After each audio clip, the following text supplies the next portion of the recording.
Hey Safari Mack fans, and thank you again for tuning into our little special presentation. I'm your guide and your host, helping you make connections to the wild. First of all, I hope you all enjoyed part 1 of the American alligator, but I thought I'd take a few minutes and explain and give you a little special presentation about reptiles. Since the American alligator is one of our very first, I thought I would help you understand the world of reptiles just a little bit further. But before we begin, as always, if you have questions about reptiles after this video, or about animals in general, feel free to send me an email, which you'll find the address down in the description below, as well as you can check out my Facebook page for more information about reptiles and other conservation projects. And then finally, if you like what you see here today, feel free to send it to your friends, as well as hit that like and subscribe button so that you can stay tuned for more content. But if you're ready, I'm ready. Let's go explore. First of all, I'd like to introduce you to this special man, Carl Linnaeus. He is more famously known as the father of modern taxonomy, or being able to classify creatures or beings and place them into special categories. But now, here I'd like to show you a little special thing that he said about reptiles, and unfortunately it wasn't really good. In his own words of 1797, reptiles are abhorrent because of their cold body, pale color, cartilaginous skeleton, filthy skin, fierce aspect, calculating eye, offensive smell, harsh voice, squalid habitation, and terrible venom. Wherefore their creator has not exerted his powers to make many of them. So, see, unfortunately back then, especially during his time, reptiles as well as amphibians, believe it or not, they were seen as like creatures that were just horrid, or they were thought to be examples of witchcraft and wizardry or evil or powers of the devil. But here I want to show you a little more cooler side to the reptiles as years have gone by and we've made amazing discoveries. So today I wanted to kind of really dive into like a major example of how they, along with some other animals similar to them, are really separate from others. First of all, have you ever heard of the words warm-blooded or cold-blooded? If you have, that's good. If you haven't, though, allow me to explain something just to kind of destroy a little bit of a common misconception. There really is no such thing as having blood that's always warm or having blood that's always cold. That's not really what it's about. So really, the proper term for cold-blooded animals, which includes reptiles, amphibians, fish, and even insects, those creatures are what you call ectothermics, while the other animals, like the mammals and the birds, they are what you call endothermic. That's spelled Endotherm. So here I'd like to give you a meaning of why these two are different. You see, we humans are mammals, and mammals and birds are able to keep their bodies in a constant temperature, the same temperature whether they're from whatever harsh climate that they're in, whether they're in a really cold climate or if they're in a really hot climate. The others don't really have that kind of luxury. See, ectothermic creatures are creatures that have to rely on the natural forces to be able to help their bodies perform. So, what do I mean by this? Let me explain. First of all, as I just mentioned, warm-blooded animals are always able to keep their body temperatures in the same temperature, whether they're hot or they're cold.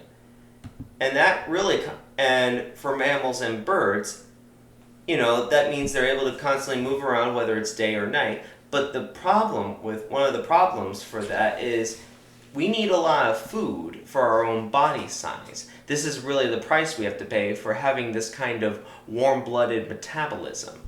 Now, cold-blooded animals, unfortunately, or ectothermic creatures, see, their problem is that they have to actually look for hot places or cold places to be able to function. So here's a wild example of what I mean. So if let's just say you have a raccoon that's out in the Everglades right now, and it was a really cold night, he's able to keep on moving and find food, which can be insects, fish, or amphibians, or even smaller reptiles, right? Because for them, they'll be more easier to catch because these ectothermic animals have yet to fully warm up. So as the day gets higher, as the day goes on and the sun gets higher and it gets warmer, then those animals are able to kind of soak in a little bit of that sun. Even though it may look like they're getting a tan, they're really trying to get the sun to help them warm up their bodies so that they can begin to move.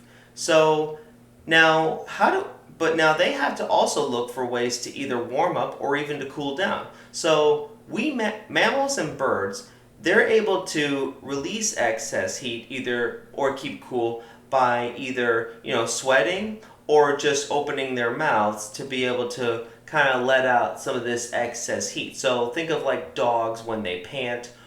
Most birds are able to do that as well, since they aren't really known to sweat. But now, these creatures, ectothermics, they can't really do that. They have to look for it. So if they get too hot, then they look for a cooler spot to cool themselves down. And like I said, if they're cold, they can't shiver to stay warm. They have to go look for a hot spot. But even in places like, let's say further up north, where there are certain amphibians and reptiles and insects, they really can't, in truth, they really don't shiver or even try to look for warm spots. Sometimes their bodies just start to slow down to where they're able to kind of, in a way, some will actually let their bodies actually freeze over, and then come the spring thaw, when the temperatures are really warm enough, the ice melts and they can kind of wake up and act as if nothing really happened. So now, I mentioned already how mammals and birds need a lot of food. Not so much for cold-blooded animals. A big advantage for ectothermic creatures over the mammals and reptiles is that these creatures could probably eat a really big meal, and then they won't have to eat again for a really long time. So what I wanted to mention to you, but unfortunately ran out of time with the American alligator, they could eat a really big meal, like let's say they caught a deer and ate it whole, or ate the whole animal. They could then go for months without eating. So far, some scientists believe that the longest on record was an alligator that was recorded to have not taken a bite for almost 2 years.